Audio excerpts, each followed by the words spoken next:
Pour yourself a cold one. Let's drink them, huh? And listen to Ross Tucker break down the top college prospects on another tasty edition of The College Draft. Yeah, it's Daddy Soda time here on the College Draft Podcast, presented, of course, as always, by DraftKings. I'm Ross Tucker, former NFL offensive lineman. Most of you know this, 5 teams over 7 years. Those of you watching us on video or YouTube.com/Ross Tucker NFL can see the helmets, the game balls.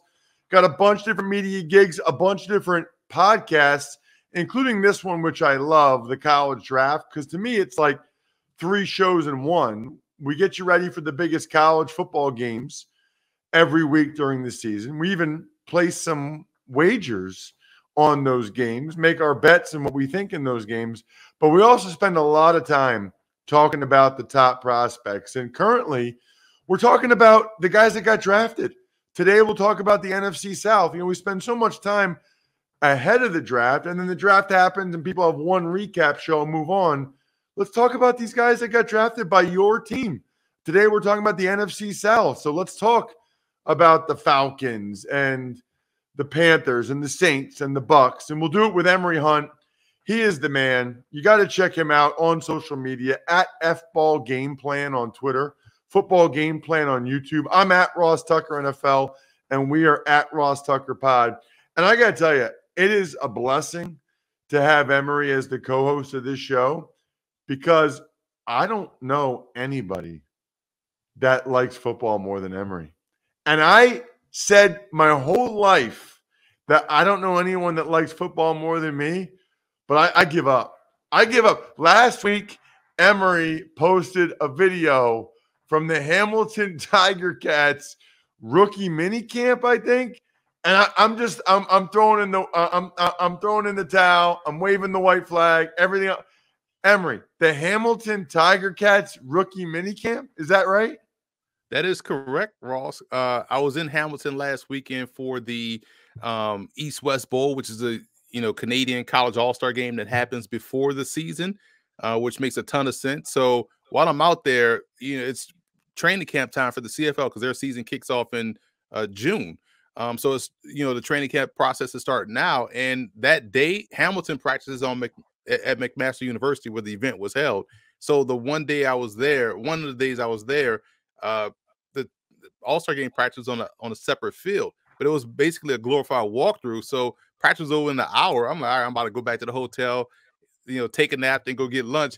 But as I'm walking, I see practice going on in the stadium, and it was a Tiger Cat. So I was like, shit, I got another hour. Let me go watch practice or whatnot. And that's how we got caught in. Now, if I had a rental car, I would have been able to do both Hamilton and also Toronto's mini camp because it was not that far away, about 25 minutes away, but I didn't feel like going up that way. So for me, it was just like, why not? I'm here. I got another hour I planned for 9 to 12. Let me just sit here and do my thing. So that's how we got caught in Hamilton Tiger Cats mini camp practice.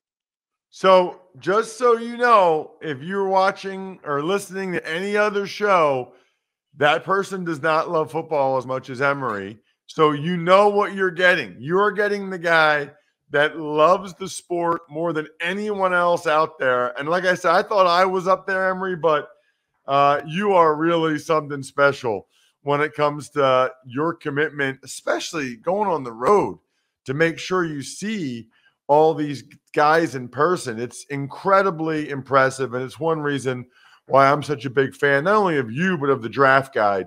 Footballgameplan.com/2023 draft guide. You can get over 1,000 scouting reports on all these guys that your team has signed as undrafted free agents. You can also find out about some of the tryout guys. I've seen some tryout guys getting signed the last couple weekends when they've had these rookie mini camps. So Emory obviously has a report up for all of these guys. So make sure you're checking them out. We want to dive in today, Emory, to the NFC South. Last week we did the NFC East. We kind of did the show after the draft. We primarily talked about the first round. So we're going kind of team by team to talk about the rest of their picks. We spent a decent amount of time with the Atlanta Falcons and talking about Bijan Robinson, but I want to get to their round 2 and round 3 guys. Matthew Bergeron, offensive lineman from Syracuse, and Zach Harrison, the really physically gifted edge rusher from Ohio State. It's interesting, Emory. A lot of people really like Bergeron. Speaking of Canada, that's Bergeron's a Canadian guy, right? Yeah, he is. What's funny about Bergeron is that he had a really good Senior Bowl. Some viewed him as a tackle. I graded him as a tackle, and some see him as that guy that's making the transition to guard. And on the roster, I feel like the Falcons have him listed at guard. So there's some crossover athleticism there. His Senior Bowl was impressive, had a lot of fans down in Mobile. So it's not surprising to see him, get positioned to be, let's say, their left guard of the future or the present. I think he's slated to start as well. So he had a really good career, good athleticism. And I like the fact that he can play either side. I'm talking about tackle or guard. And Harrison, it's funny to watch these 5-star prospects, these highly touted recruits kind of trickle their way into the pros. He was someone, he goes to Ohio State, you expect him to be the next great offensive line or defensive lineman, like you've seen the Bosa's or the Chase Youngs. Wasn't quite that, but still very good in his own right. And I think he provides a good value for Atlanta in terms of being a good rotational rusher for that defensive front seven. This is a pretty stacked defense, by the way. They've done a lot of work in the offseason to help bolster their defensive unit. Yeah, Harrison's interesting one to get drafted that high. He's got all the physical tools, but he didn't really ever put it together, Emory, at Ohio State for whatever reason. I mean, I remember them talking about him in high school. Right, and that's the thing, because you expect, okay, top-tier DN going to Ohio State, getting coached by Larry Johnson Sr. Yeah. He's the next top 5 pick. So it's going to be fascinating to see. That's something that you kind of you wish you were a scout so you could find out what happened, there and why it just didn't happen like we kind of saw it happen with Chase Young, Bosa, and everyone else that Larry Johnson put his hands on and turned into a top pick. But for Harrison, he's still a good football player. And that's why going around 3, that's where you get good football players. It kind of trickles down that way. You get elite athletes and elite players in round 1. In round 3 through 7, we're getting good football players. I think the Falcons got one. Yeah, that is that's interesting. You make a good point about Larry Johnson and the success he's had and churning those guys out. That would be a little bit of a red flag for me with Harrison. It's not like you can fault the coaching or anything like that. But you know what? Some guys, maybe it takes them longer to really develop their skills. I mean, we see that in the NFL. Sometimes it takes guys a couple years. So maybe he'll still get there. Or we see it like this, where sometimes guys may be a little bit, they've reached their peak in high school in terms of, we see this a lot with running backs. Some guys that are great high school running backs, and it's like, oh, this guy's going to be phenomenal as a college player. Then he gets to college, and it's kind of like he kind of fits in, and maybe we saw the best of his skill set because you have to look at who he was playing against and the conference, the district he was in high school. So a lot of that could also be a contributing factor as well. That's a good point, too. Really good point. The rest of their picks, they only had 3 other ones. They took Clark Phillips, the corner from Utah, in the 4th round. And then the 7th round, they took DeMarco Hellams, the safety from Alabama, and Javon Gwynn, the guard from South Carolina. Phillips is a fantastic player. And, again, team size is not a skill. If you're good enough, you're big enough. He just makes a ton of plays. And I love the fact that they drafted a guy in Avery Williams a couple of years ago. Now he's made that transition to running back. But I view Clark Phillips in the same mindset of, this is a guy that is always around the football, and he knows how to put the ball in the paint with pick sixes and things of that nature. So I know the speed wasn't overly impressive, but the instincts are there that kind of neutralizes the speed. He has great ball skills. I'll take those guys 10 times out of 10. Hellams, I'm a big fan of. I feel like he's a good, solid football player, strong safety type guy. It's going to be a nice rotational piece for Atlanta. Getting him where they did was a value. And Gwynn, I'm a big fan of. He was my 8th guard in the class. Just love the way he's able to fight in the box. And I think he's someone that's going to surprise people during training camp. We'll move on to the Carolina Panthers. And obviously, I'm sorry, before we do that, Emory, do you have any undrafted guys? they did a great job undrafted. Justin Marshall, the receiver out of Buffalo, had a great college gridiron showcase. He's excellent. Keelan Harris was the guy I wrote about in my CBS Sports column, the Hunt Report, out of Oklahoma Baptist. Fantastic return guy, good slot receiver, guy that just finds a way to make his way down the field post catch. And I also like Carlos Washington, a running back out of Southeastern Louisiana. Quiet as kept, Southeastern Louisiana has a ton of good prospects that have found their way in the NFL and also in the USFL as well. So this has been a really good program. And Ikenna Echekwu out of Rice, solid rotational rusher, could find his way within this rotation throughout the course of training camp. Well, you should find your way to the Game Time app. Everybody should. They've got deals on tickets right up to the day of the event. So if you're looking to get into these conference finals for hoops, like the Sixers were not able to do, you can go to the game using the Game Time app. What I love about the Game Time app is you pull up any location and you can automatically see what the tickets are, how much they cost. You know, Taylor Swift, I went to the concert last night with my family. She's in Foxborough this weekend. Weekend after that, she's at MetLife. If you're near those places, get the Game Time app. And if you find tickets in the same section and row for less, Game Time will credit you 110% of the difference, which is amazing. Download the Game Time app, create an account, and use code DRAFT for $20 off your first purchase. Terms apply. Again, create an account, redeem code DRAFT for $20 off. Download Game Time today. Last minute tickets, lowest price, guaranteed. Code DRAFT, $20 off. Emory, as we get to the Panthers now, they took Bryce Young with the first overall pick, obviously. After that, they took Jonathan Mingo, wide receiver from Ole Miss, in the second round, pretty high. DJ Johnson, edge rusher from Oregon. Chandler Zavala in the fourth round, the guard from NC State. And then Jamie Robinson, the safety from Florida State, in the fifth round. Let's get your thoughts first on Mingo and Johnson. Yeah, Mingo is a really good player, man. Someone that's a catch and run guy, a big physical prospect. I know he has the A.J. Brown comparisons. I can see that from a physicality standpoint. We'll see how it works out for him once he gets to the actual, game part. But this is someone that really is a fantastic receiver that should do a lot of damage. You also look at Robinson and Johnson. I'm sorry, DJ Johnson. I love this pick because he is a supreme athlete, someone that was a tight end in college, still a neophyte in terms of playing the position in terms of edge rusher. So you have that growth potential that you want to see. He has the athleticism, and on tape, he was very disruptive despite not really understanding what he's doing out there from a experience standpoint. So this is someone that's probably going to be even better pro than he was in college. Big fan of Jamie Robinson, was my number one free safety. This is someone that has good instincts, good ball skills, very good in the alley, takes good angles to the ball, so does a lot of things rather well and should do a fine job in rotation with what they've already constructed back there in the secondary with Von Bell and I believe Xavier Woods, I'm sorry, as well. Zavala, he seemed like a guy a lot of people like too, the guard from NC State. It was funny because like a lot of people are already plugging him in there at left guard next to Ekwonu.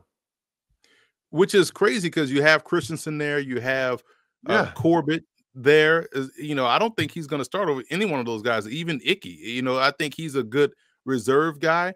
And we'll see how the battle plays out because, if he's going to win the job, then he would have earned it because I still like Corbett. I still like Christensen and Icky. If he kicks down inside, like he would have earned that job, right? So I'll be fascinated to see what they are going to do there. But at worst, he provides good quality depth up front. This is another program, NC State, over the last 5 years that have done a fairly good job in developing offensive linemen, especially guys on the interior. They have a couple guys playing the XFL and also the USFL that they have done really well within that program.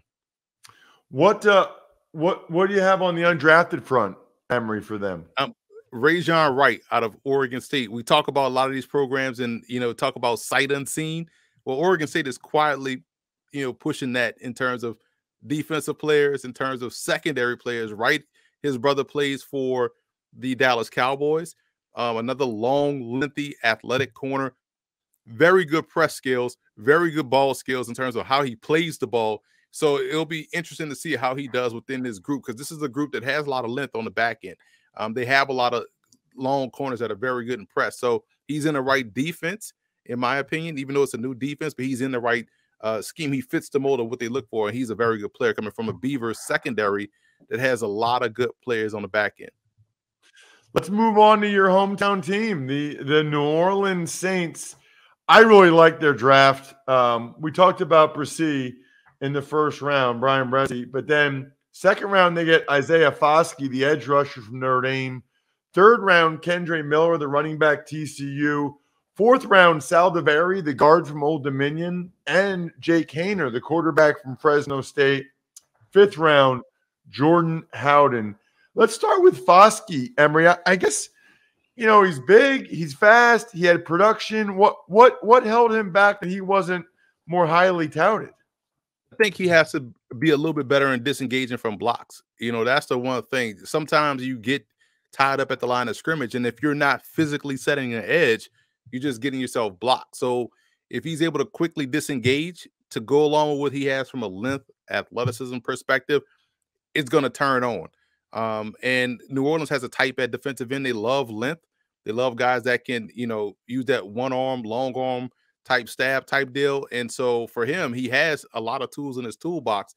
You want to see him be better at getting off those blocks. I think that's the biggest key for him. Sal DeVary, he was a tackle at Old Dominion, and he's a very good athlete. Still has room to fill out his frame, I still believe. So that's why you're seeing him probably kick down at guard. And now you combine someone that has tackle footwork, kick him down inside where they're protected on both sides.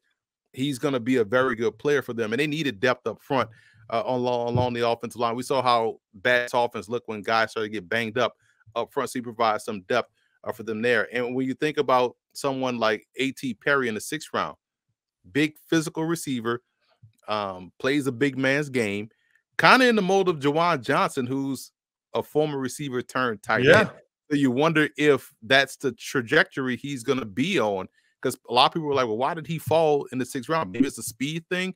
But then you look at the Saints historically have taken these big physical receivers, going back to Boo Williams, right? When he came out of Arkansas, transitioned him into a tight end. We talk about Colson inventing the inside receiver position, which is kind of that cross between the flex tight end and the receiver.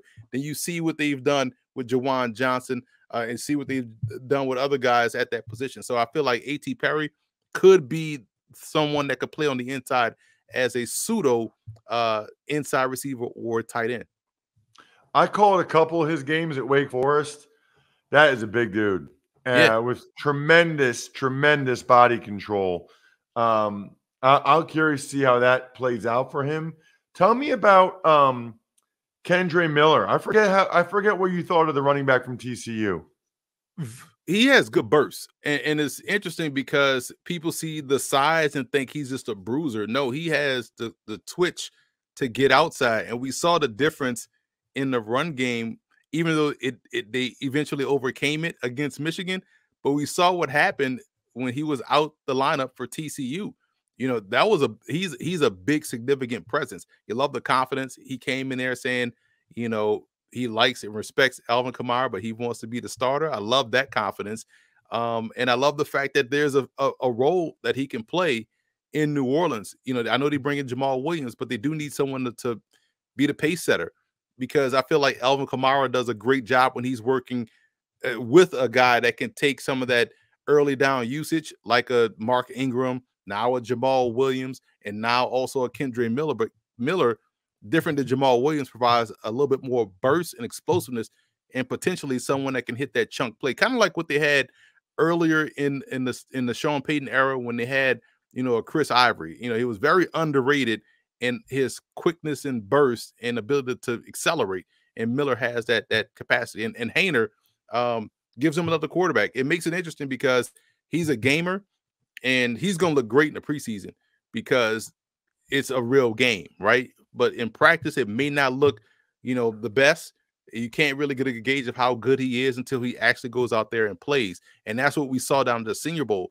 And when they started to do, game-like situations, 2-minute drill, those things, his practice got better. And then we saw him have a really good game. So this is someone that gives them sort of like Derek Carr and what they have in that. And so it'll be fascinating to see how he works out in this preseason, and also what happens with Jameis Winston, because you bring him back and now you have a third quarterback who's essentially going to be inactive on game day. He's a 4th-round pick, so you don't want to relegate him to waivers or practice squad. So you got to make him a game day inactive, because it's not like he's Taysom Hill, where you can kind of keep him active because he does a lot of things. So that was an interesting pick for me.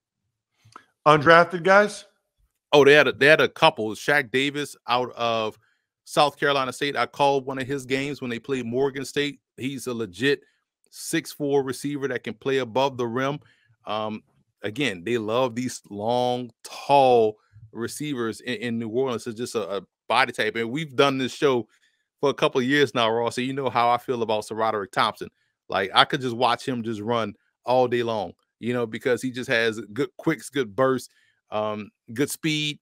And I just like his running style. So he definitely has a chance to make it here, especially if he's going to try to vie for return duties.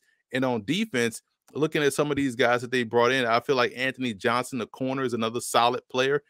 Fits Dennis Allen's type at the position. So we'll see if it all works out for him. But this was a pretty interesting, undrafted haul for New Orleans as I look at the roster here.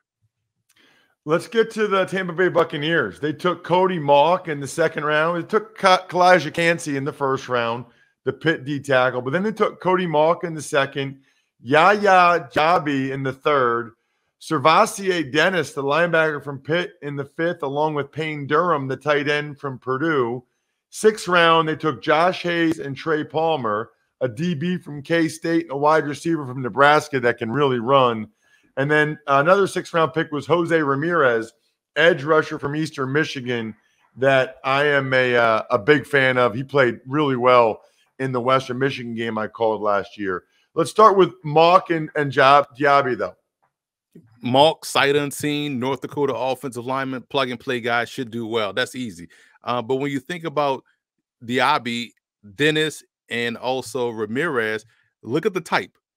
Chase and run guys that are maybe not the physical, the 6'5", 6'4", 245, but these are guys that can get to the ball quickly, quick get off guys. Diaby is more physically, imposing. He's a thicker guy, but he's a good run edge setter, in my opinion. But I love the speed for Dennis. I like the speed for Ramirez. Ramirez knows how to get to the quarterback. Palmer is my favorite pick because he's someone that has explosive speed, can track the ball well. He's going to be someone that can get deep down the field and be on the receiving end of a lot of these rainbows we're going to see from Baker Mayfield at quarterback. So I think that was a really good home run pick, in my opinion.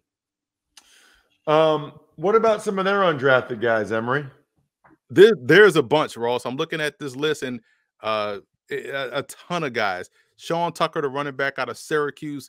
Injuries kept him from being drafted, but I think they got a sleeper here with him, someone that's going to come in motivated, ready to go and make things happen. You also look at on defense, Keenan Isaac. I've been talking about him all throughout this All-Star game cycle. Had a fantastic week at the NFLPA Bowl. Long corner out of Alabama State, 6'2", 188, fits what Todd Bowles wants at the position, can play press. He did a great job at the HBCU Legacy Bowl as well. One of the top-tier corners. Go back and watch his game against Auburn, did a fantastic job there. So these are some of the guys that really stood out as I'm looking through this list, and just impressive that they're able to make these type of picks and bring guys into the fold. It's unbelievable. I didn't even realize or forgot that Sean Tucker didn't get drafted until you said that. I mean, that's a guy, if he had come out the year earlier, I wonder where he would have been drafted, man. That's a shame. I can't stand that for guys. I want every guy to get drafted as high as they possibly can, however that works out. If you come back to school, if you go early, man, that's tough. Make sure you're checking out Emory on social media at FBall Game Plan on Twitter or Football Game Plan on YouTube. I'm at Ross Tucker NFL. We are at Ross Tucker Pod. Next week, it's the NFC North. Other than that, the keg is kicked. We're all tapped out. Thanks for listening to the College Draft Podcast. Make sure to also subscribe to the Ross Tucker Football Podcast, Fantasy Feast, Even Money, and The Business of Sports. All available at Apple Podcasts, rosstucker.com, or wherever podcasts can be found.